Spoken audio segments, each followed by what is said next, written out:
Sorry guys, she was not ready. And it is currently 3:54, Thursday, March 13th, and we're back today with another video. So, today we're going to be talking about a serial killer. But I mean, the food that was made earlier, because regular milk hurts my tummy. And she decided to get a cereal.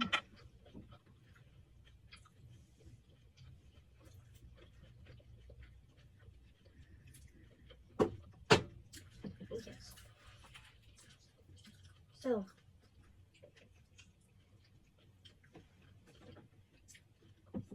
sorry guys. Today we're going to be talking about Edmund Emil Kemper, also known as Ed Kemper. It says his name, and he was the third, was born in Burbank, California on December 18th, 1948. He was the middle child of 3 children and the only son born to Clarnell Elizabeth Kemper, a native of Montana, and Edmund Emil Kemper Jr. Edmund Jr. was a World War II veteran who, after the war, tested nuclear weapons at the Pacific Proving Grounds before returning to California, where he worked as an electrician. Clairmont often complained about her husband's minute electrician job. Edmund Jr. later started the suicide mission in wartime, and the atomic bomb testings were nothing compared to living with Clarnell. What? The atomic bomb testings were nothing compared to living with his wife, basically. Oh, damn. And that she affected him more than 396 days and nights of fighting on the front did. Damn. Weighing 13 pounds as a newborn, Kemper was a head taller than his peers by the age of 4. Damn, he was 13 pounds. Yeah, that's a big baby. Early on, he exhibited antisocial behavior, such as cruelty to animals. At the age of 10, he buried a pet cat alive. What the fuck? Then dug it up, decapitated it, and mounted its head on a spike. Yeah, that's weird. Yeah, Kemper later stated that he derived pleasure from successfully lying to his family about killing the cat.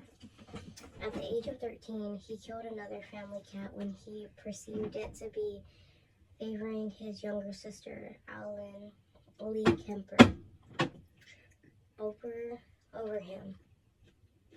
Now that's some crazy shit.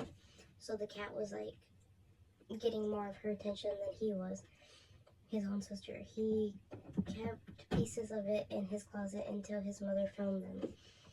Kemper was known to harbor dark fantasies about having a morbid imagination. In his youth, Kemper performed rituals with his younger sister's dolls that culminated in his removing their heads and hands. On one occasion, when his elder sister, Suzanne Lee Kemper, teased him and asked why he did not try to kiss his teacher, he replied, "If I kissed her, I'd have to kill her first." Mm-hmm. Kemper recalled that as a young boy, he would sneak out of his house armed with his father's bonnet, I don't know what that is, and go to his 2nd grade teacher's house to watch her through the window. Kemper also stated in interviews in his later life that some of his favorite games to play as a child were gas chamber and electric chair, in which he asked his younger sisters to tie him up and flip an imaginary switch. He would then tumble over and writhe on the floor, pretending that he was being executed by gas inhale. I know how to say it, but Inhalation. inhalation, yeah. It's like I knew how to say it, but I couldn't get it out. Inhalation or electric shock. Kemper also came close to death several times as a child. Once his elder sister tried to push him in front of a train. Another time she pushed him into the deep end of a swimming pool where Kemper almost drowned. Kemper had a close relationship with his father and was notably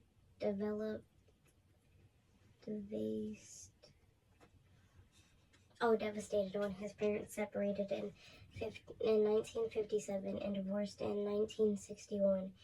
He was sent to live with his mother, Cornell, in Helena, Montana. Kemper had a severely dysfunctional relationship with his mother, I hate this, guys. I know how to read. Neurotic.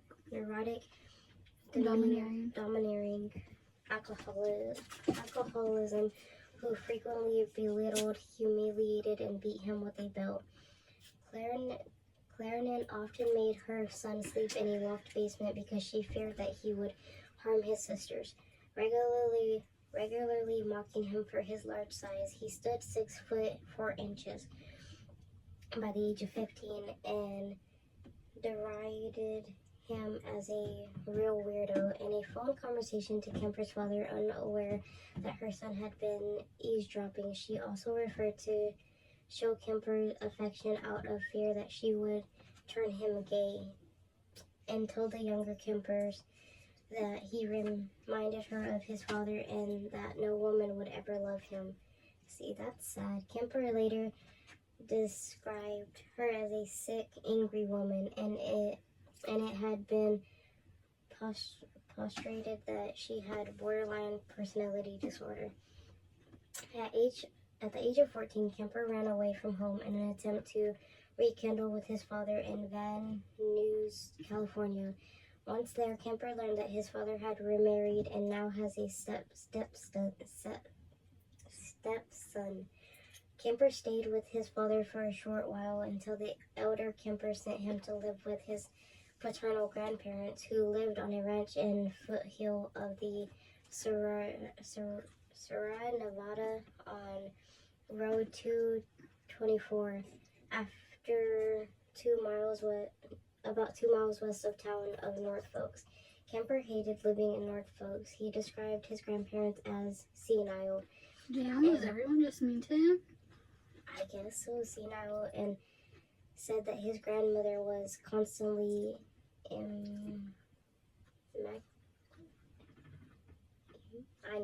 Emasculating. Let's see. Emasculating me and my grandfather. So that was like his early life. Let me take a bite.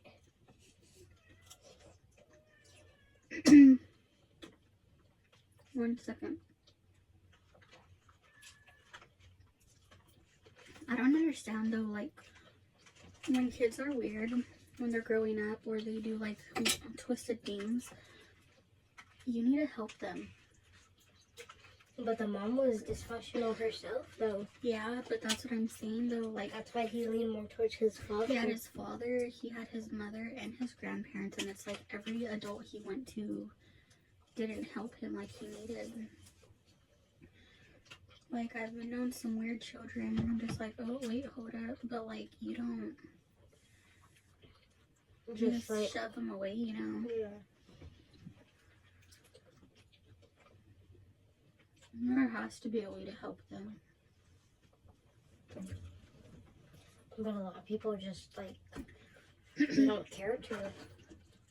Like with John Wayne Gacy, how he even went to doctors and stuff. And, like, I'm not saying that we feel sorry for this guy, because we don't. But just with, like, Jeffrey Dahmer, his parents kind of both abandoned him at one point.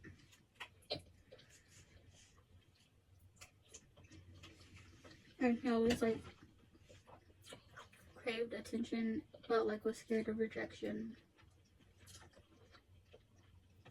That's true. That's why it's good to have at least, like, one good friend or one good family member Like, if I didn't have sunshine, I'd be the weird kid that was just, like, always by herself. But I wouldn't think about doing all of this. Okay. You know how you said he had his grandparents? Yeah. Well, on August 27th, 1964, at the age of 15, Kemper killed his grandmother, Maudie Matilda Hewley Kemper. She lived from, I guess she was born in 1897 and she died in 1964 with a rifle after an argument, shooting her once in the head and twice in the back, then stabbing her several times. When Kemper's grandfather, Edmund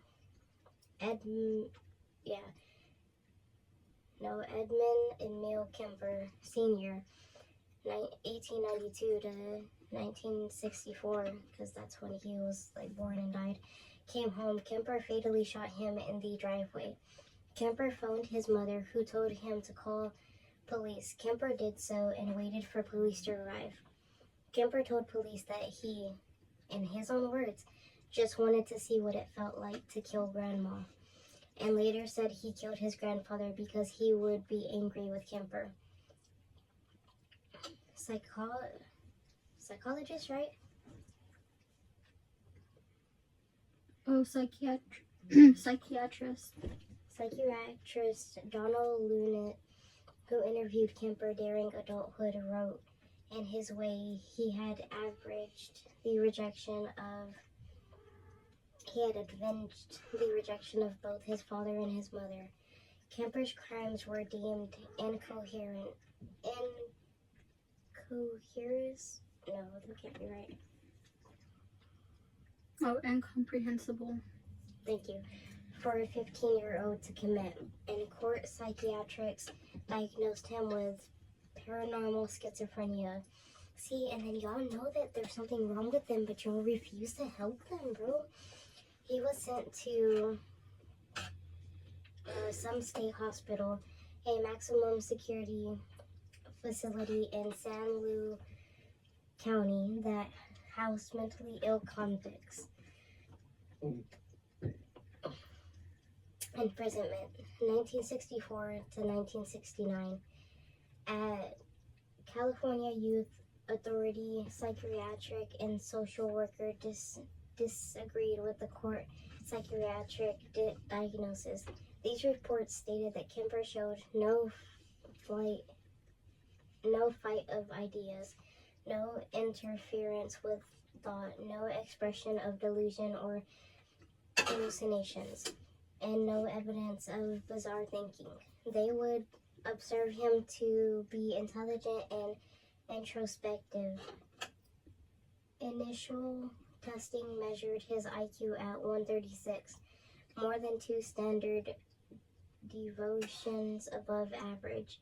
Kemper was re-diagnosed with less severe condition, a personality trait, disturbance, possessive aggression type. Later during his stay at the hospital, he was given another IQ test which produced a higher result of 145.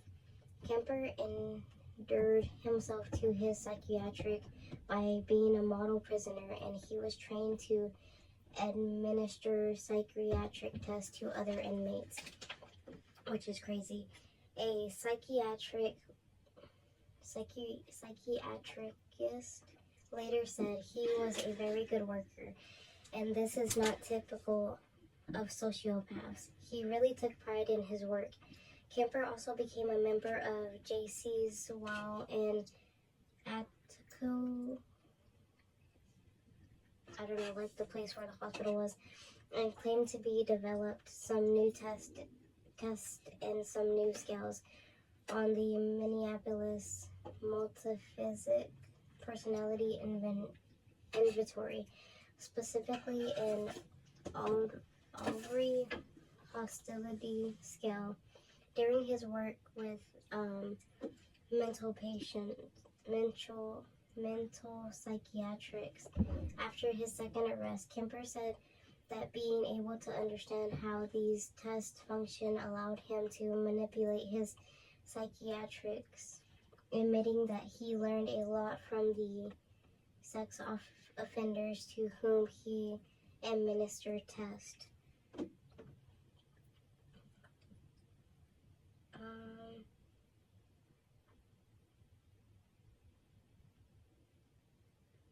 On December... That's what that is.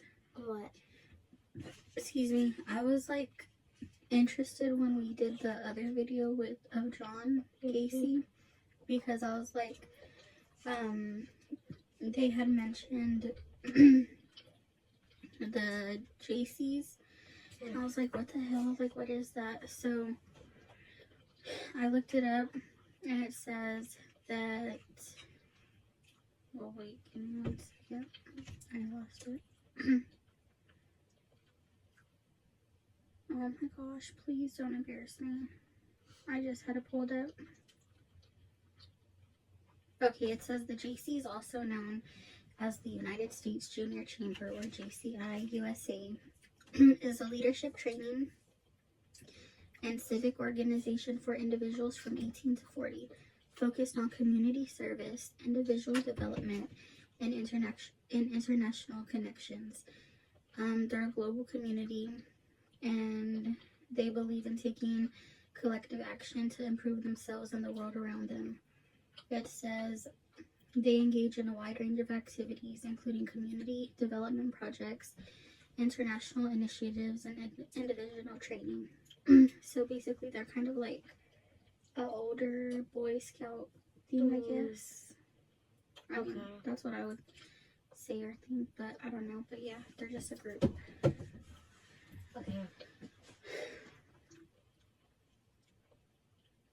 On December 18th, 1969, his 21st birthday, Kemper was released on parole from the hospital against the recommendation of psychiatrists at the hospital. He was released into the care of his mother, Clarnell, who by this time had remarried, taken the surname Stradenberg, and divorced again. Clarnell then resided in California, a short drive from where she worked as an administrative assistant at the University of California, Santa Cruz. Kemper later demonstrated further to his psychiatrists that he was rehabilitated, and on November 29th, 1972, his juvenile records were permanently expunged. The later report from his probation psychiatric reads, "If I were to see this patient without having any history available or getting any history from him, I would think that we're dealing with a very well-adjusted young man who has initiative, intelligence, and who was free of any psychiatric illness, and it is my opinion that he has made a very excellent response to the years of treatment and rehabilitation. I would see no psychiatric reason to consider him to be of any danger to himself or to any member of society." Boy, you lied. And since it may allow him more freedom as an adult to develop his potential, I would consider it reasonable to be a permanent expulsion of his juvenile records. That's what was in his report. Okay. While staying with his mother, Kemper attended community college in accordance with his parole requirements and had hopes to become a police officer. Wow. Though he was rejected because of his size, at the time of his release from the hospital, Kemper stood 6'9" tall, which led to his nickname Big Ed. Damn. Kemper made 6'9"? 6'9". Oh hell no! I need to look at this man. Kemper maintained relationship with Santa Cruz police officers despite his rejection from joining the force, and became a self-described friendly nuisance at a bar called the Jury Room, a popular hangout for local cops. Kemper worked a series of manual jobs before gaining employment with the State of California Division of Highway in 1971. During this time, his relationship with Clarnell remained toxic and hostile. The two had frequently argued that their neighbors often overheard. Kemper later described the argument he had with his mother around this time, stated the following: "My mother and I started right on horrendous battles, just horrible battles, violent and vicious. I've never been in such a vicious verbal battle." Yeah, Bitch. which is crazy. It is. He's tall. It is. I'll show them in a minute at the end. Vicious verbal battles with anyone. It would go to fists with a man. I would go to fists with a man, but this was my mother, and I couldn't stand the thought of my mother and I doing these things. She insisted on it and just over stupid things. I remember one roof razor was over whether I should have my teeth cleaned. When he had saved enough money, Kemper moved out to live with a friend in Almenda.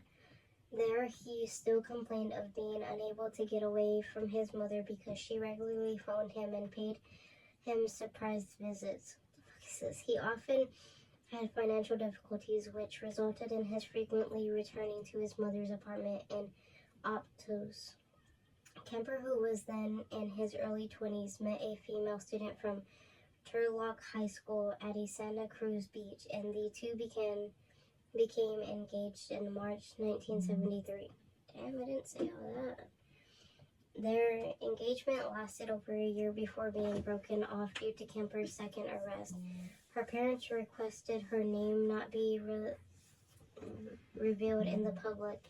She was reportedly 17 and still attending high school at the time. This man was 21. Kemper? Yeah, and she was 17. And they were engaged for a year. So then he must have met her when she was 16. See, that's crazy. The same year that he began working for the highway division, Kemper was hit by a car while it's not fun riding a motorcycle that he had recently purchased. His arm was badly injured in the crash, and he received a $15,000 settlement. Yeah. Damn. Which equivalent to $106,248 in 2014 settlement, and the civic suit he filed against the car's driver. As he was driving around in the 1969 Ford Galax he bought with part of his settlement money, he noticed a large number of young women hitchhiking and began storing plastic bags, knives, blankets, and handcuffs in his car. He first picked up a young woman hitchhiker, then peacefully let them go. According to Kemper, he picked up around 150 hitchhikers who were in line with his patterns. This was before he felt homicidal sexual urges, which he called his little zappers, and which he later began acting on. At times, he blamed the women he killed for hitchhiking, which he said was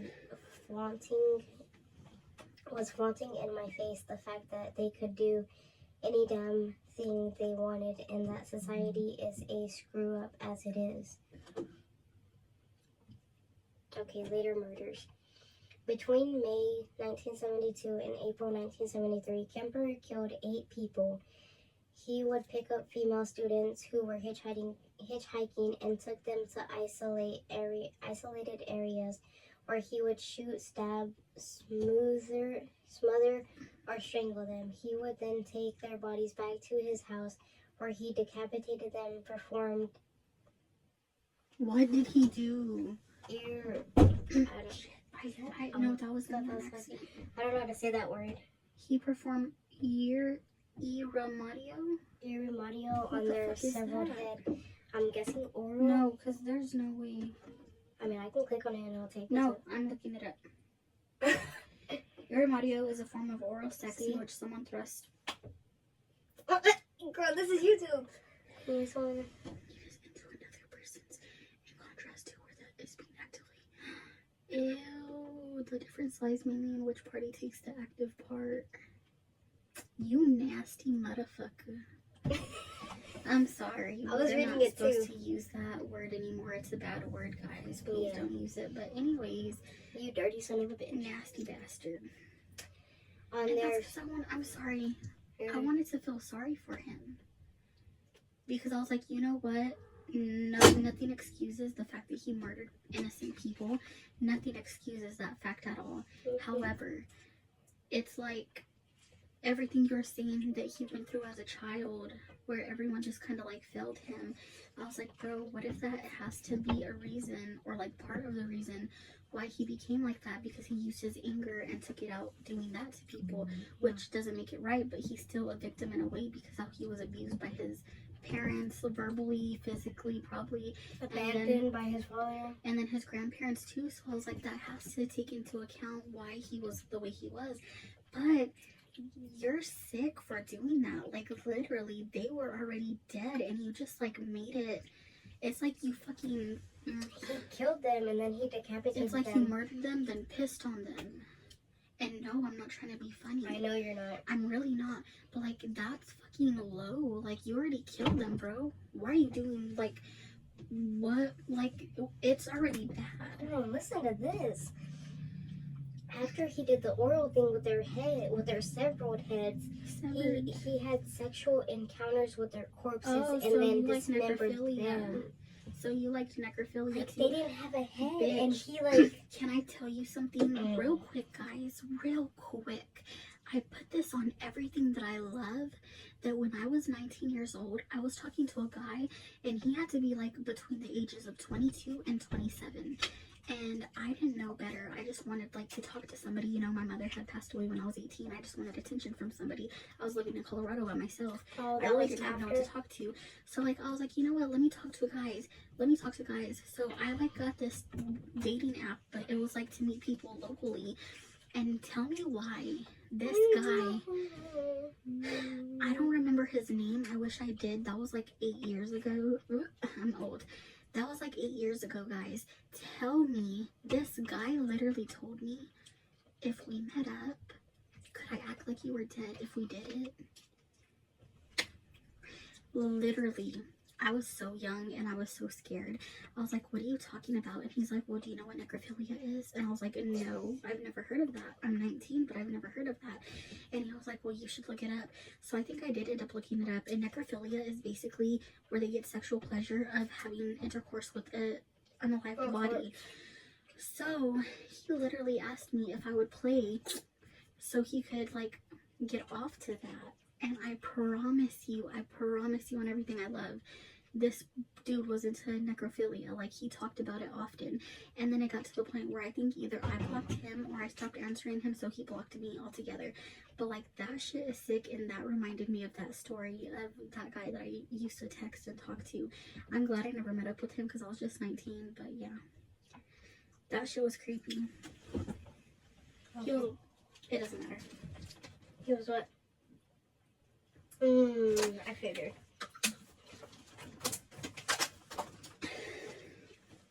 Okay. During his 11th month murder spree, Kemper killed 5 college students, 1 high school student, his mother, and his mother's best friend. Oh shit, he killed his mom? And his mother's best friend. Well, okay, yeah. But once I go into details of what he did to his mother, that's Bitch, crazy. his mother? I mean, I know his mother treated him wrong, but I thought after he got out, when he was 21, he, like, went and rekindled with her. Well, not by choice. That's a lot to take in. So, where was I? His mother's best friend. Kemper had stated in interviews that he often searched for victims after having arguments with his mother and that she refused to introduce him to women attending the university where she worked. He recalled, she would say, "You're just like your father. You don't deserve to get to know them." A psychologist and Kemper himself had espoused the belief that the young women were surrogates for his ultimate target, his mother. Oh, so like when he was killing them, he was like imagining killing his mom, pretty much. Mary Ann Paco and Lita Lunchesa, I hope I said that right. I'm sorry if I didn't. On May 7th, 1972, Kemper was driving in Berkeley where he picked up two 18-year-old hitchhiker students from Fresno State University, Mary Ann Paco and Auntie Marie Lunchesa, with the Protestants of taking them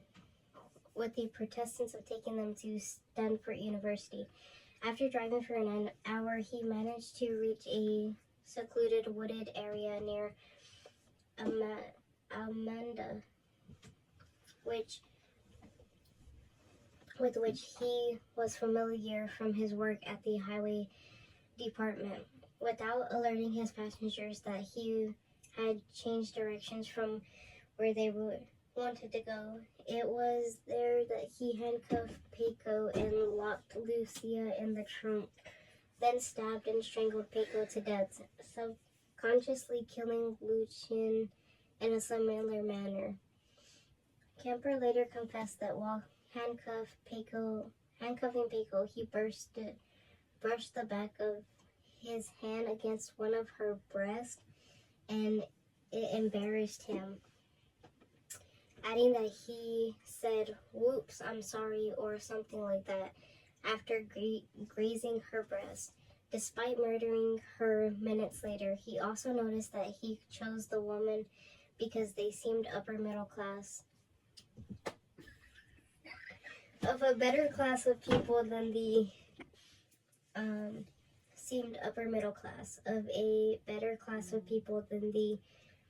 and I guess these are his words, scroungy, messy, dirty, smelly, hippie types I wasn't at all interested in.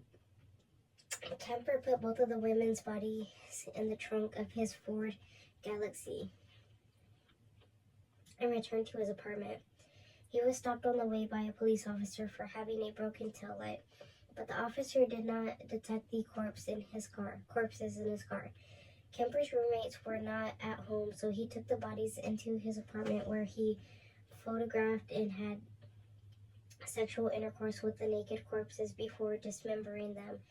He then put the body parts into plastic bags, which he later abandoned near Loma Prieta Mountain before disposing of Paco's and Luna's severed head in a raven.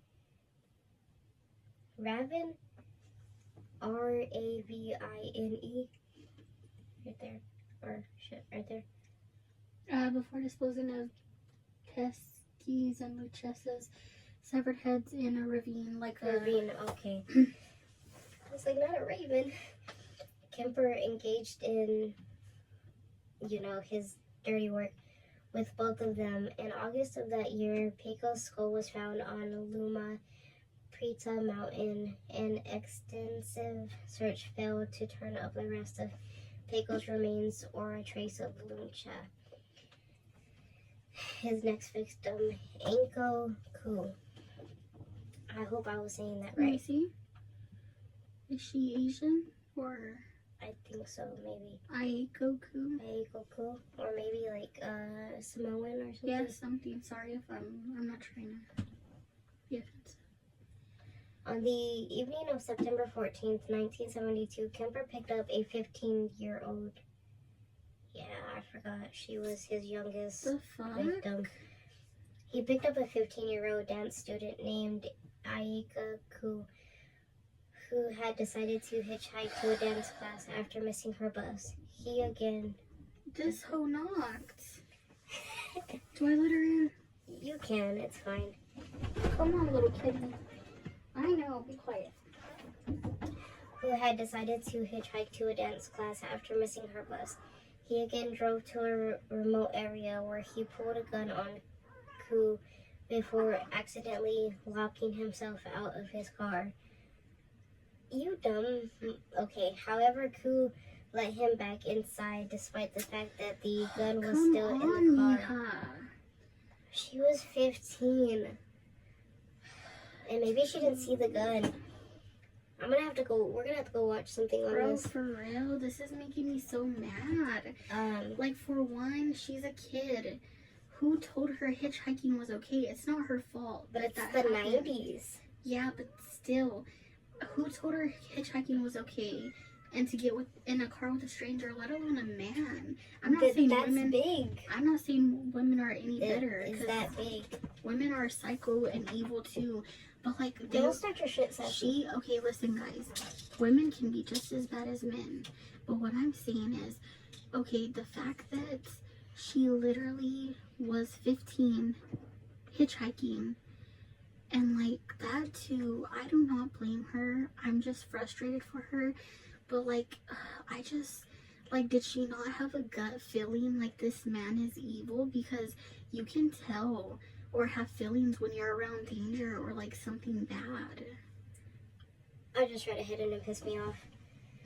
So after she let him back inside the car, he proceeded to choke her unconscious,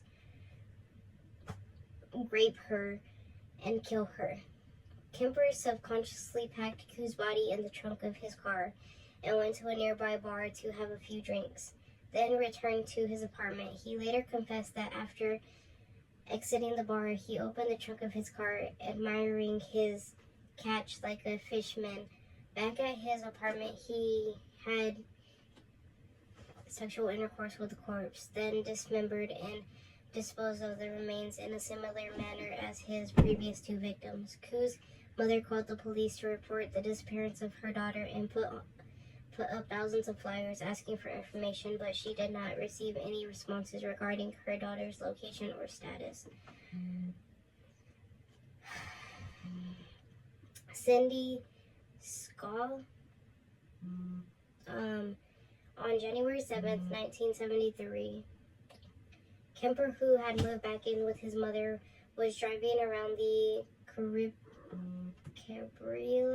College campus where... She was so young. You looked her up? Yeah. Yeah. I'll show all of them at the end of the video. Or all that have pictures, because this one didn't. Campus where he picked up 18-year-old students Cynthia and Sydney. Not Sydney. Scott. He drove to a wooded area and fatally shot her with a .22 caliber pistol. He then placed her body in the trunk of his car and drove to his mother's house, where he kept her body hidden in a closet in his room overnight. When his mother left for work the next morning, he had sexual intercourse with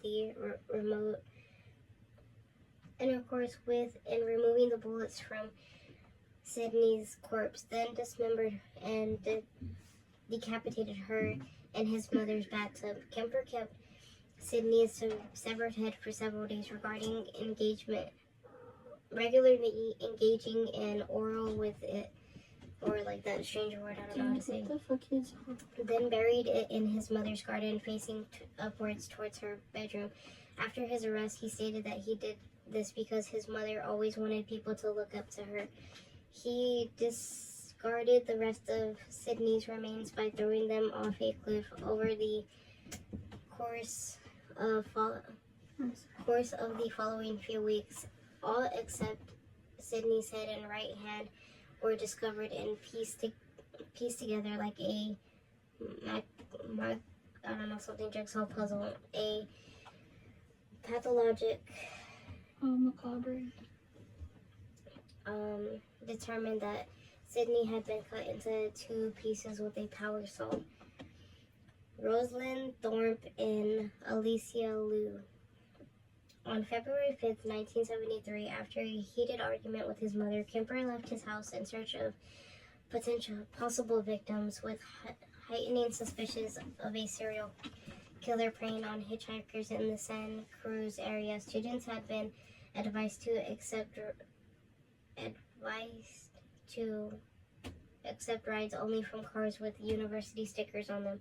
Kemper was able to obtain a sticker as his mother worked at UC Santa Cruz.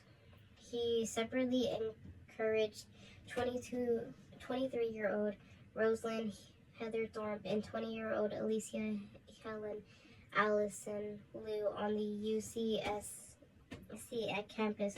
According to Kemper, he first encountered Thorpe as she exited the building. Having attended a lecture, Thorpe entered the front passenger seat and believed Kemper to be a fellow student, begging, chatting as he drove.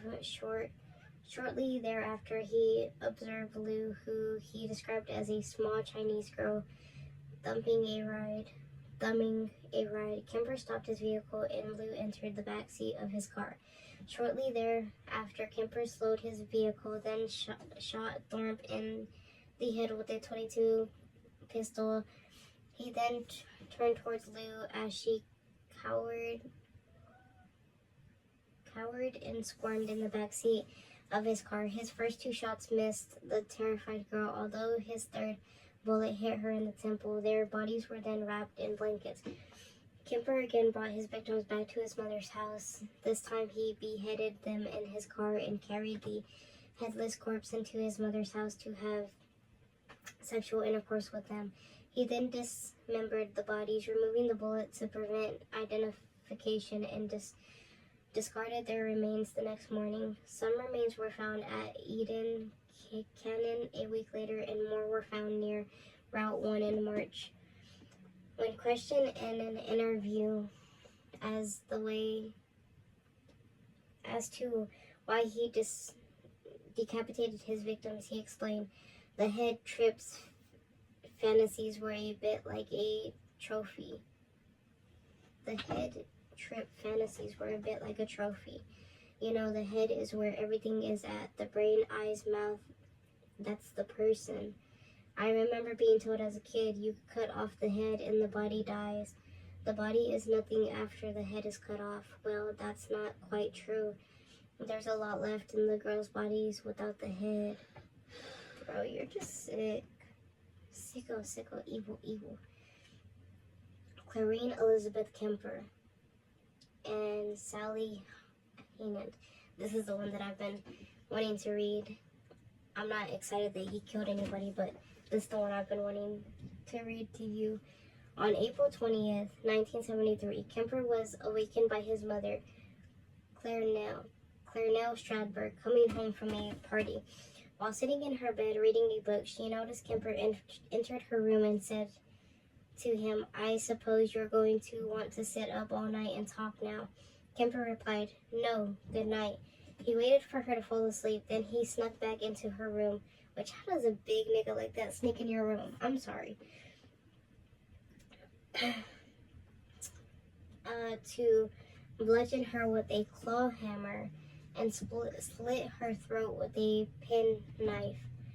Kemper then beheaded her and humiliated her corpse, as stated in a 1984 interview. Kemper stated that he put her head on a shelf and screamed at it for an hour, throwing darts at it and ultimately smashing her face in. He also cut out her tongue and larynx and put them in the garbage disposal.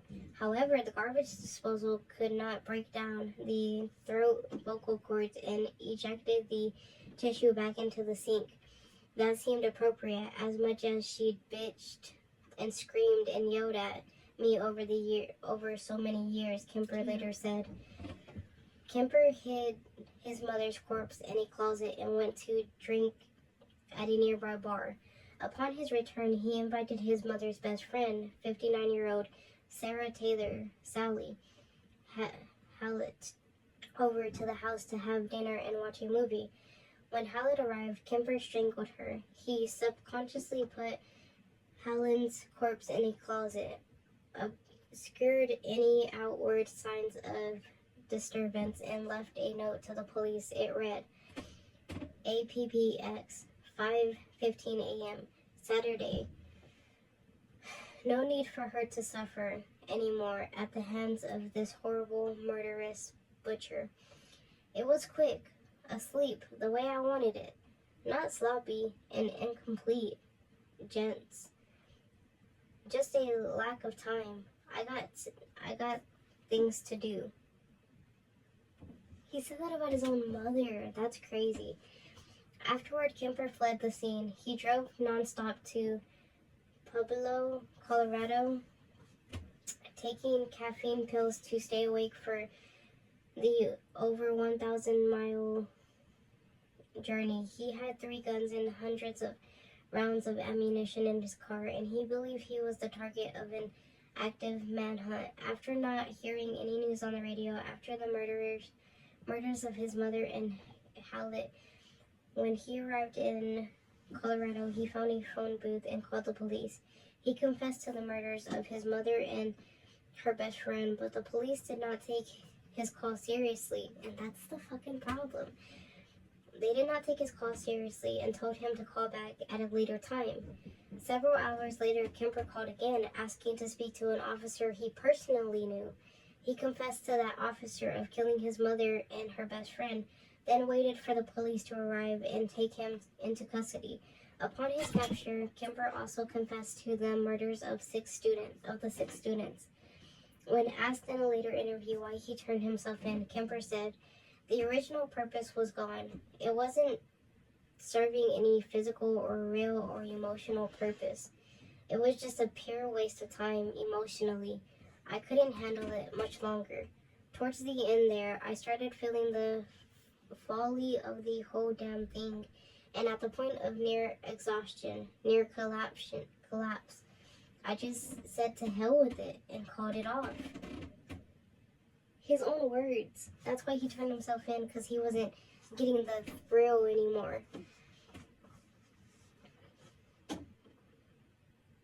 I've never seen that picture of him. Interesting. That's probably like when he was November called. 9th. Yeah, November 9th, 1973. That's like an earlier picture of him, guys. Kemper was indicted on 8 counts of first-degree murder on May 7th, 1973. He was assigned the chief public defender of Santa Cruz County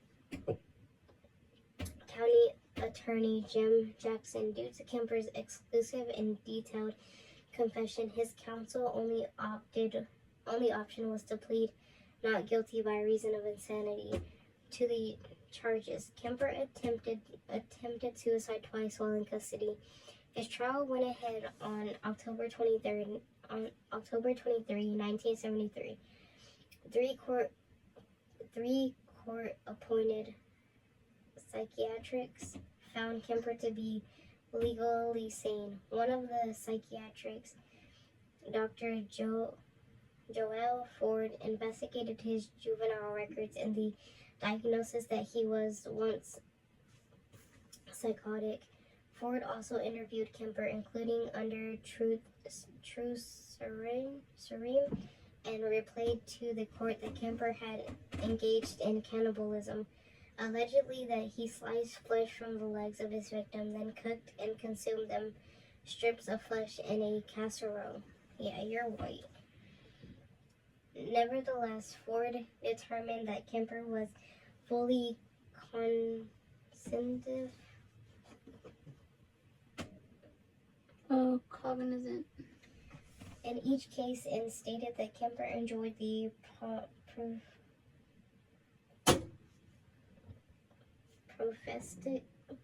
Prospect. It's 4:44. I know. Oh, thank you, angels. Of the infamy associated with being labeled a murderer. Kemper later recanted the confession of cannibalism. California used the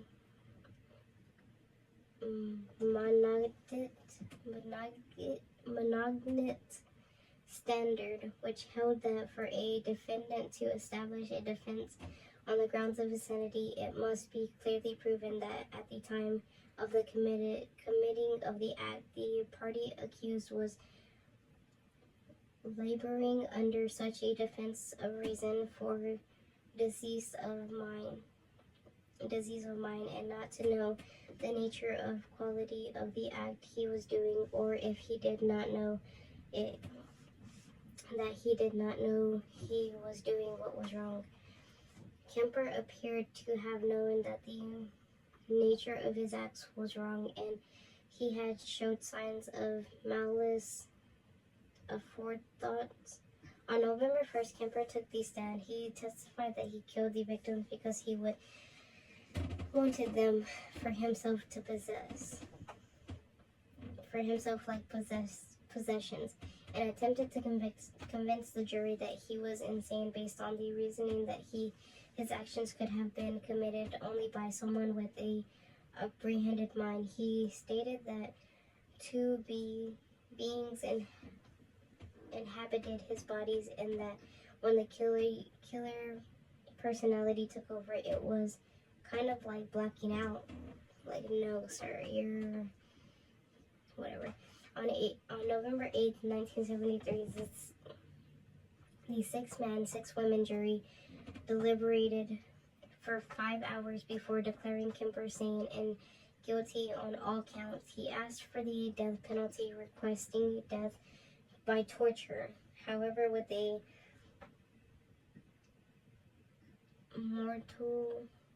something placed on capital punishment by the Supreme Court of California, he instead received 7 years to life for each count, which then terms to be served consecutively, and was sentenced to the California Medical Facility in Balcan.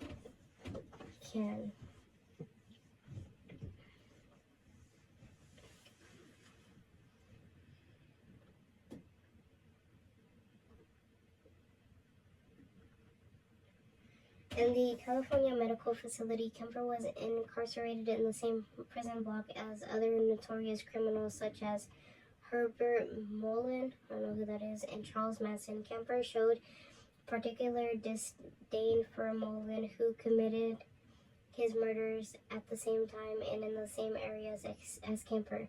He described Mullen as just a cold-blooded killer, killing everybody he saw for no good reason. The audacity! Kemper manipulated and physically intimidated Mullen, who at 5 feet 9 inches was a foot shorter than he. Kemper stated that Mullen had a habit of singing and bothering people when somebody tried to watch TV. So I threw water on him to shut him up. Then when he was a good boy, I'd give him peanuts. Herbie liked peanuts. That was effective because pretty soon he asked permission to sing. That's called behavior modification treatment. Bro, what is wrong with this man's brain? Oh, that was him in 2011. That's crazy.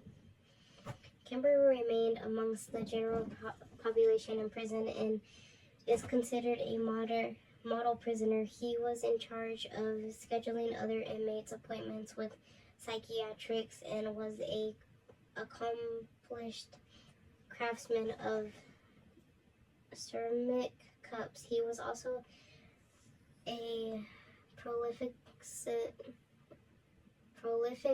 notorious of audiobooks for a charity program that prepared materials for the visibly impaired. In 1987, Los Angeles Times article stated that he was the coordinator of the prison's program and had personally spent over 5,000 hours narrating books with several hundred complete recording to his name. Kemper was retired from these positions in 2015 after he experienced a stroke and was declared medically disabled. He received his first rule violation reported in 2016 for failing to provide a urine sample. While in prison, Kemper had partaken in numbers of interviews, including a segment in the 1982 documentary "The Killing of America," as well as an appearance in the 1984 documentary "Murder: No Apparent Motive." His interviews had contributed to the understanding of the mind of serial killers. FBI profiler John E. Dolan described Kemper as amongst the brightest prisoner inmates he interviewed and capable of rare insight for a violent criminal. He further added that he personally liked Kemper, referring to him as friendly, open, sensitive, and having a good sense of humor. However, Kemper's discussion with Robert changed how the FBI conducted interviews with several killers. According to an Anne Berglund, Kemper told Ressler at the end of one of their interviews, "The guards isn't coming back. They're on change of shifts. He's not going to be here for 30 minutes. Is that time? In that time, I can snap your head and leave it on the table. I owned the prison then. I killed an FBI agent after the guards came back." Kemper said he was joking. Regardless, FBI agents were required to conduct interviews in pairs and could no longer do this alone. This man is fucking crazy.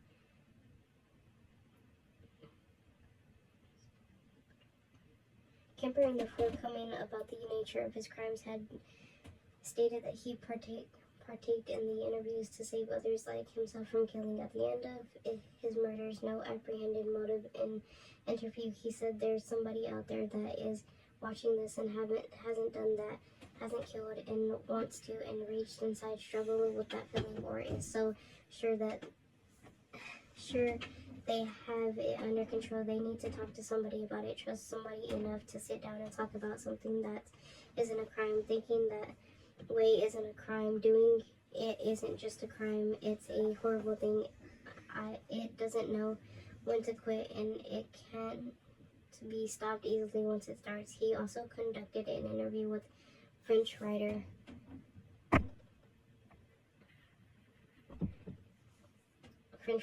Stephanie Bergero in 1991. I'm just going to end it there because the phone's at, what, 10%? About 20 or 10.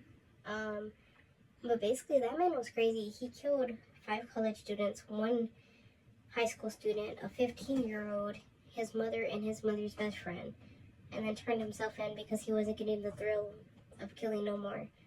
So, yeah, he's definitely a sicko. I have no sympathy for him. Those are all his victims. Most of them. But, well, those are the 6 girls that he killed. Yeah. And then, let me see if I can find it. They're all so beautiful, and they look so young, and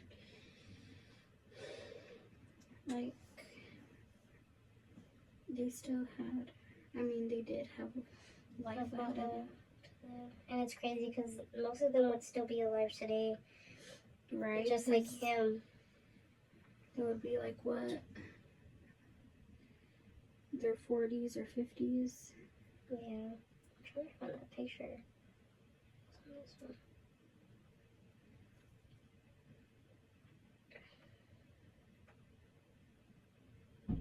Okay, guys. This was him in 2019. He did not age well. Bad people never do. Yeah, that's true. But yeah, like, he was definitely a serial killer. If I don't know. I couldn't even compare the two. I was gonna say, if I had to say who's worse, him or Jeffrey Dahmer, I couldn't even compare the two.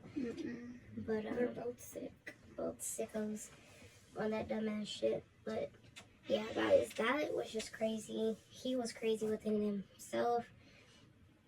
And the fact that he's still alive is like crazy, because I thought he was like. And then, guys, this is how big he is. Because he was damn near 7 feet tall. So let me see if I can find like an actual picture of him. Like the fact that that serial killer is still alive is crazy. Okay, this is the first picture I'm going to show you. Like, that's him compared to 2 officers. Yeah. He's fucking huge.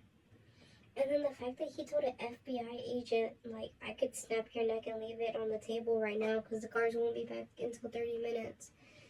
Like, yeah, he was definitely sick. And that's him.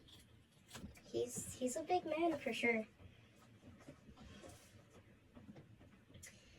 I'm not even gonna go into that. That's like for a different day, but like, I don't know, dude.